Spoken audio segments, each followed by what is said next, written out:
Now contrast Dave Thomas with Jay Dinshaw, founder and spokesperson of the American Vegan Society.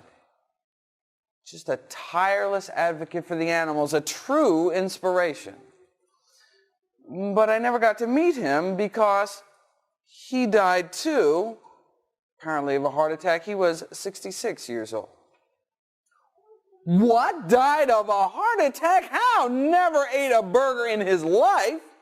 Raised vegetarian vegan for 40 years. Made me stop, gave me pause. Went, got my cholesterol checked, and wanted to head over to the medical library to see if there's anything new in the medical literature that could help me explain Jay's death. I mean, last time I checked, we were doing pretty good. I mean, was Jay's death just a fluke? So this talk is a product of that review. I started by looking at mortality rates, comparing the death rates of meat eaters to vegetarians to vegans. Vegans are vegetarians that strive to exclude all animal products from their diet, including eggs and dairy, most often for animal suffering concerns. Well, if you look back at the vegetarian literature, you'll see all sorts of kind of circumstantial evidence based on kind of indirect guesses as to how we as vegetarians were doing. So you could point to research that said that, for example, those that ate lots of fruits and vegetables lived longer, and hey, we eat lots of fruits and vegetables. It's not actually the same thing as following real live vegetarians and vegans. I mean, what we'd like someone to do is take a few thousand of us, follow us out for a few years, and kind of see how we do. Now, one could make guesses as to what one might find if someone did something like that. Take, say, our cholesterol levels, for example. We've known for over 50 years that vegetarians have much lower cholesterol levels than meat eaters. Based on those levels, vegetarians should have maybe half the heart disease mortality that meat eaters do, and vegans should have practically none. Right? But is that true? Again, we really didn't know. But, I mean, sounds good to me. I mean, after all, cholesterol is the single biggest risk factor for heart disease, and hey, we've got the lowest cholesterol, right? It doesn't take a rocket scientist to kind of figure it all out. Unless, of course, there was some kind of adverse effect of vegetarianism somehow counterbalancing our low risk, but otherwise, we should be just cruising. Well, let's think of some of the other risk factors for heart disease. Cholesterol, we've got less cholesterol. Obesity, we've got less obesity. Diabetes, we've got less diabetes. Hypertension, we've got less hypertension. We eat more soy, more fiber, more antioxidants, less animal protein, and hey, don't we have lower stroke rates and cancer rates too? We should just be kicking tush in the whole mortality department.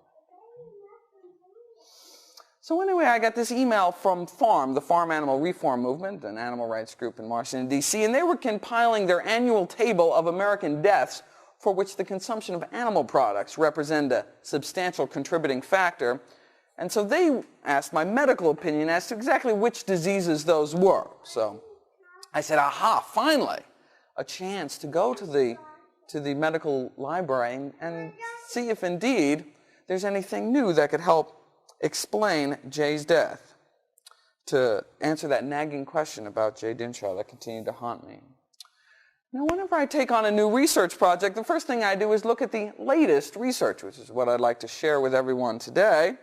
So I went to Harvard's medical library, probably the best in the world, half expecting more estimates, more guesses as to how we as vegetarians were doing. Little did I know we had real data now, actual studies that took thousands of vegetarians and followed them out for years. So finally, real data, the latest data on vegetarian mortality rates. I was like drooling, right? Finally. Maybe we were doing even better than our estimates, right?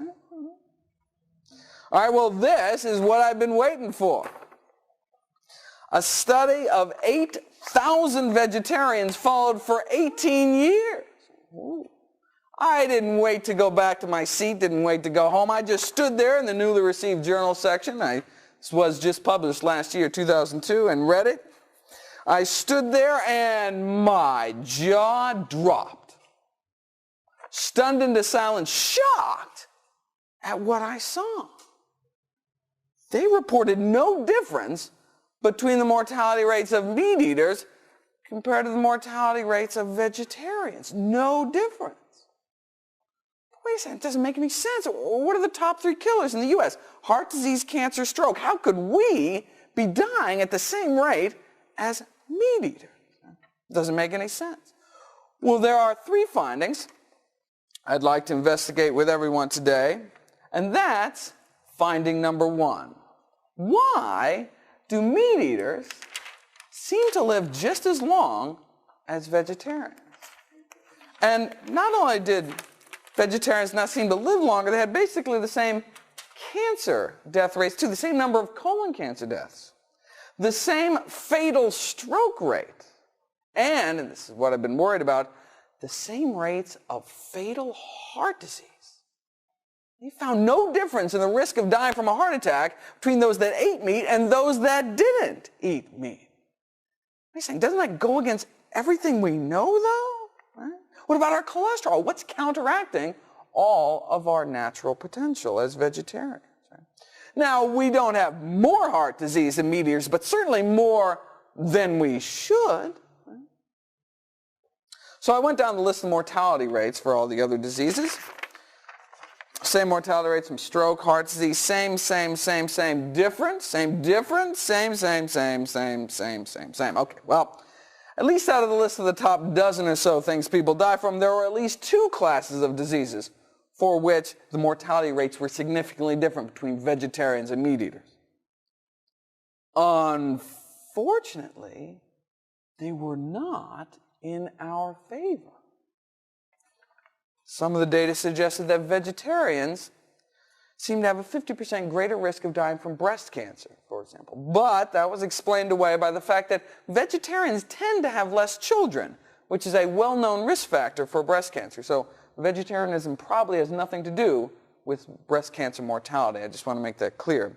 But the second finding is less easy to explain away. They found that vegetarians had over twice the risk of dying from degenerative brain diseases like Alzheimer's disease. What? First of all, the fact that the only 2 differences were more vegetarian deaths, that's upsetting in itself. But what's this about vegetarians having twice the risk of dying from mental and neurological disease?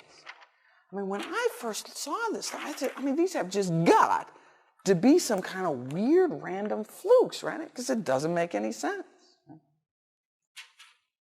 Well, this is the latest published results, but it actually takes like a year to go to publication. So this data is like years old by now. Every 5 years, all the experts on vegetarian nutrition get together and hold an international congress on vegetarian nutrition. And the last one was, just last year, April 2002. Hey. So is there anything new under the vegetarian sun? Yes, indeed. Preliminary results from a study released twice the size, 17,000 vegetarians. This so-called EPIC study out of Europe started in 1993, so we had been waiting almost 10 years for results to start trickling out. Well, last year, they trickled. Ready for the results? Once again, vegetarians had the same mortality rates as meat eaters, confirming the other study. Okay, but what about this? What about the brain disease thing? That has just got to be some kind of weird fluke. Sadly, no. There was only one significant difference this time between the mortality rates of vegetarians and meat eaters, and that was that vegetarians had a 50% greater risk of dying from brain disorders. Now, right now, all the smug vegans in the room are thinking, I know what's going on, right? Isn't milk just liquid meat? All that saturated fat and cholesterol, and indeed, dairy is the #1 source of saturated fat in the American diet. Right? And aren't eggs like little cholesterol bombs? No wonder they're not doing so hot, right? They're dragging down the average, right? Separate out the vegans, and then you'll see a little longevity, baby, you know? Well, unfortunately, neither of these two studies separated out the vegans. All right, so where can we turn? Well, this is the latest research, both published and unpublished. What about the best? Well, you know, the best research we have today is probably this study, published in the American Journal of Clinical Nutrition, called Mortality in Vegetarians and Non-Vegetarians. And what these 12 researchers did was took all the biggest and best studies to date and kind of pooled all the data together. So they took a decade of mortality data from 28,000 vegetarians from Germany, the UK, and California, and found no survival advantage for vegetarians. What about vegans, though? We don't eat all that cheesy crap, and we have even lower cholesterol levels, right? Vegans didn't live any longer either. Same mortality rates as meat eaters. Wow, there must be something really working against vegans if we can die those kind of heart disease rates with such low cholesterol levels, right? Now, this isn't the end-all, be-all. Though it had 28,000 vegetarians, it only had a few hundred vegans. This new EPIC study out of Europe has thousands of vegans who will soon become the best study on vegans in human history. Unfortunately, having seen some of the preliminary data and spoken to the principal investigators over there, there's no reason to suspect that the results will come out any different than what we see right here. And in fact, just last month, the results from the famous German Heidelberg study were released. 2,000 people followed for 21 years, and the vegetarians lived longer than the vegans. And those who ate meat on occasion outlasted them all.